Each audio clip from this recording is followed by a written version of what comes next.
बिस्मिल्लाहिर्रहमानिर्रहीम। अस्सलाम वालेकुम वरहमतुल्लाह। बच्चों, हम पढ़ रहे हैं chapter number 16 garbage in and garbage out. ये क्लास किस्त का है, सब्जेक्ट है साइंस का।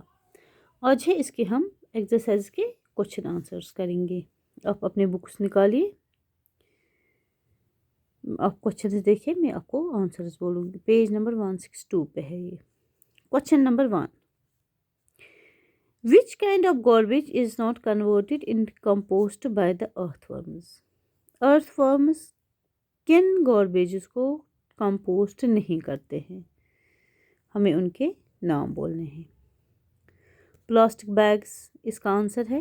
Plastic bags, tin glasses, aluminium fowls are not converted into compost by the red worms। ठीक है, मैं फिर से रिपीट करूंगी ये question. Which kind of garbage is not converted into compost by the red worms? Answer है इसका plastic bags, tin glass, aluminium foils और not converted into compost by red worms. ये सारी चीज़ें जो हैं, जो प्लास्टिक बैग से मैंने आपको लेसन के दौरान भी बोला है कि अगर जब आपने वो एक्टिविटी की थी कि प्लास्टिक बैग्स बिल्कुल भी कंपोस्ट नहीं होते हैं। ठीक है, अगर वो हम कितने भी सालों तक ज़मीन के अंदर रखें, वो फिर से वैसे ही निकलेगा जैसे हमने यहाँ पे से डाला था।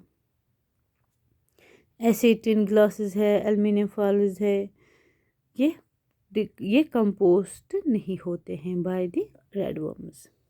ठीक है, फिर इसी क्वेश्चन नंबर 1 का बी पार्ट है। Have you seen any other organism besides redworms in your pit? If yes, try to find out their names. Draw pictures of these.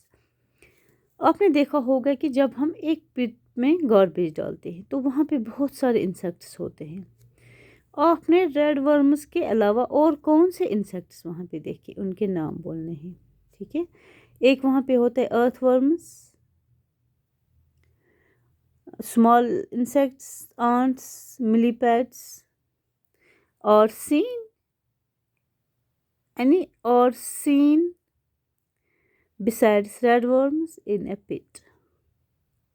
ठीक है, तो हमें इनके पिक्चर्स बनाने हैं। आप एक काम करना, आपको अर्थवर्म की पिक्चर बनानी है, ये आप खुद बना सकते हो। आंट की पिक्चर बनानी है, मिलीपैड की पिक्चर बनानी है। ये आप अपने नोटबुक पे जब आप ये क्वेश्चन लिखोगे, फिर इसका आंसर, फिर उसके नीचे आप इनके pictures banana.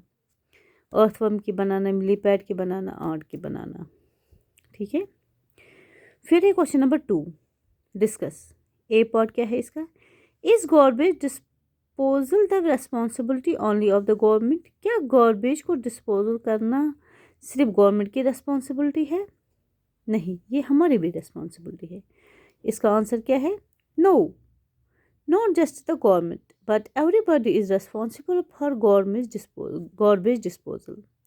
We should bifurcate wet and dry waste, recycle the non-biodegradable substances, and we should also reduce the accumulation of garbage in our homes and streets. ये हमारी भी रिस्पॉन्सिबिलिटी है कि गार्बेज को डिस्पोजल करना है, हमें बाइफरकेट करना है। वेट एंड ड्राई वेस्ट को बाइफरकेट मीन्स अलग अलग करना है। वेट वेस्ट अलग रखना है, ड्राई वेस्ट अलग रखना है। फिर इनको रिसाइकल करना है, नॉन बायोडिग्रेडेबल सब्सटेंस को अलग रखना है। ऐसे भी हम गार्बेजेस को डिस्पोजल कर सकते हैं। मैं इसका आंसर फिर से रिपीट करूँगी क्वेश्चन नंबर 2 का ए part. No, not just the government, but everybody is responsible for garbage disposal. We should bifurcate wet and dry waste, recycle the non-biodegradable substances, and we should also reduce the accumulation of garbage in our house and streets.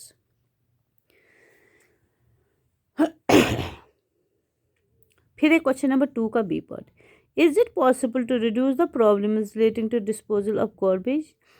क्या ये मुमकिन है कि हम garbage ये disposal करने की जो प्रॉब्लम है उसको कम कर सकते हैं? हाँ, क्यों नहीं कर सकते हैं? इसका आंसर है yes. It is possible to reduce the problems of garbage by scientific disposal of garbage. We should do it by bifurcation.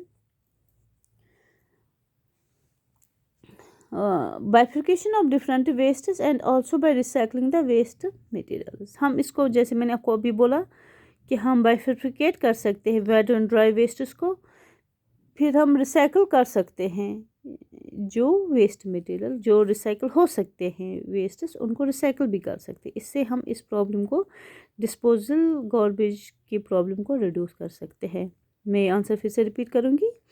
Yes, it is possible to reduce the problem of garbage by scientific disposal of garbage. We can do it by bifurcation of different wastes and also by recycling the waste material. ठीक है, question number 3 question number 4 हम इंशाल्लाह कल करेंगे। तब तक के लिए अल्लाह हाफिज़।